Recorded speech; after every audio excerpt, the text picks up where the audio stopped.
merong problema, ikaw ang aming takbuhan. At ikaw rin gumabay bilang pangalawang magulang. Tinuruan mo kami kung paano magpakumbaba, ibinangon mo kami nung kami ay nadadapa. Ako'y saksi sa lahat ng iyong mga pinapakita, kung paano ka tumulong nang walang kapalit. Sa'yo namin natutunan, di nakita sa iba. Gagawa ng paraan hanggat merong mapipiga. Imbis unahin ng sarili, pas inuna ang iba. Kasi ayaw mong nakikitang nahihirapan sila. Ganyang kakabuting tao para sa amin, Tatay Jerry. Sa puso't isip namin ikaw ay mananatili. Salamat sa pagtulong mo na walang kapalit. Nakita yan lahat ni Lord, siya nang bahalang magpalit. Salamat sa'yo, Tatay Jerry. Yung bas ikaw ang dahilan kung bakit kami lumalaban.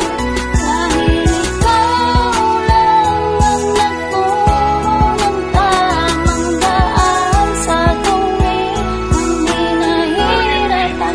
Palagi kang sana mapakinggan mo, awitin ko para sa'yo, na handa kaming dumamay sa huling hantungan mo. Sobrang sakit para sa amin ang iyong pagkawala. Alam namin lumabang ka pero hindi mo na kinaya. Kaya ito kami ngayon sa iyong harapan, tumutulot mga luhat, labis na nasasaktan. Kasi hindi namin matanggap ang iyong pagkawala, pero walang magagawa kasi ito nangyari na. Sana sa iyong paglalakbay ay maging masaya ka na.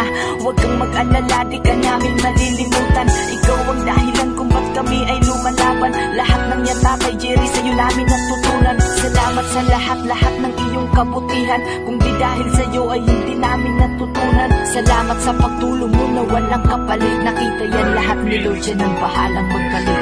Salamat sa'yo, Tatay Jerry.